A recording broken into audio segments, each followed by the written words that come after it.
Hi guys, it's Roy Fugler here at Viva Training Academy in Halifax, and today I'm just going to go through what I have in my service toolkit. I keep getting asked by guys, what tools do I need, how many tools do I need? I think the easiest way is to just run through my toolkit. So this is my toolkit. It's in a nice little tool roll and it's quite simplistic. Not got loads of stuff that I don't need to carry, because you don't want to be taking too many things in there. So we'll start off on the right hand side. I've got my long reach crosshead screwdriver. Gets most of the screws out that are in awkward positions. So that's that one. I've got my next one, which is the short reach number 2 and a number 1 crosshead. So they're my crosshead screwdrivers. The only flat blade screwdriver I have in my toolkit is a 4mm. The reason for that one is that fits the gas valves. That fits the test points on gas valves and it doesn't damage them. The big problem that I used to come across as a manufacturer's engineer was gas valves where they had the testing points had been chewed up by using wrong screwdrivers. So a 4mm flat blade screwdriver. The next ones are my Allen screwdrivers, my Allen key screwdrivers. So I've got 5mm, 4mm, 3mm and 2.5. The 4mm, that's probably one of the most handy ones, removing pump heads, altering certain gas valves. The 2.5mm likewise, certain gas valves, PRV, grub screws, that's good for that. The next one we come to is a couple of nut drivers. I've got a 5mm nut driver. I use that for adjusting gas valves. I've then got an 8mm nut driver. That's great for taking combustion doors off on certain appliances and things like that. I've then got the 10mm, the Giannone style heat exchangers. For those that know me, I worked at Baxi for over 20 years. The Giannone heat exchanger, that takes the nuts off that. That's why that's in there. And now I've got 13mm one. Likewise, some of the heat engines, they use 13mm nuts. On the next row down, I've got my Torx screwdrivers. So I've got a T30, a T25 and a T20. A lot of the manufacturers now are using Torx screws, so they're not unusual, so we can come across those. So they're in there. Just in front of that, I've got my little wearer kit. My little wearer kit's great, very handy to fit in there. So I've got the socket set. So I've got varying number of sockets from 5.5mm, 6mm, 7mm, 8mm, 10mm, 12, 13. I've also got an 18mm socket in there.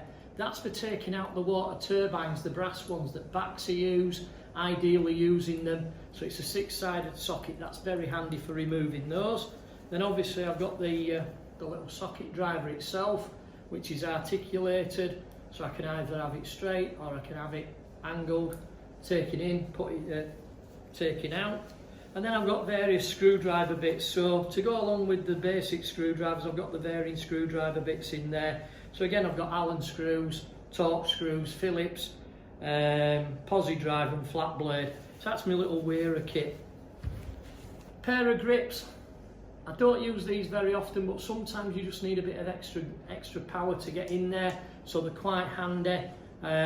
These are bay hole ones, so you can adjust them, set them and they lock in place, but just a pair of grips.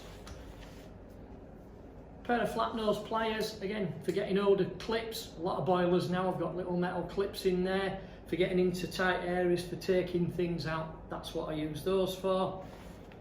Probably one of the most useful tools in my bag, in my tool roll, my wide mouth adjustable spanner. That fits most of the nuts that I'm going to work on inside a boiler, so that's quite a handy one to have. Again, this is a bay hoe, but there's all different makes, there's Rothenberger and people like that. This side I've got an 18mm box spanner, just in case I haven't got the wearer kit with me. My 18mm 6-sided box spanner again fits those water turbines, the brass ones. I've got my little flexible light, my little flexi light. That gets me into seeing into areas where there's not much daylight in the cupboards and things like that. Down in the pocket, I've got a couple of small stubby screwdrivers.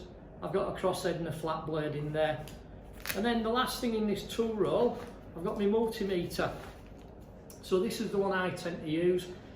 It's a Fluke 116 known as the Heating Engineer's Multimeter.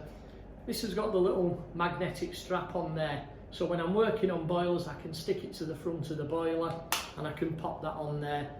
It's got all I need on there. To be honest, it's got a little bit more than I need. When I'm doing training I tend to use the Fluke 114s. They've got a little bit less on there. Things like temperature, if I want to check temperatures I'll use my flue gas analyzer. So that's my multimeter. Those are my leads. Now my leads, if I'm being totally honest, they're not appropriate under a document called GS38. It's a health and safety document. I've got a bit too much tip showing and my finger guards aren't very long. Now a lot of the working that I do on boilers is dead working. In future videos we're going to be talking about that, explaining about working live, working dead. Dead testing is when there is no power to it. So what I'm measuring is resistance. I'm checking components. So it doesn't matter about having too much on there. I'm not going to get an electric shock because there's no power to the boiler. So that's my leads. I'm quite confident using a multimeter as well. So ideally, if you're going to get some leads, you want a bit more tip covered up, you want more of that covered up, and really with fuses in, extra protection. So basically that's my toolkit. That's what I use for mending boilers. Hopefully that'll help you. You don't need to spend loads and loads of money. The one thing I would recommend is get a decent screwdrivers, get decent tools, get them from a reputable company. Some of these cheap ones you can get, they break, they're not very good. Anyway, that's me for this time. Thanks very much for listening. Hope to see you soon at Viva Training Academy here in Halifax. Thanks very much.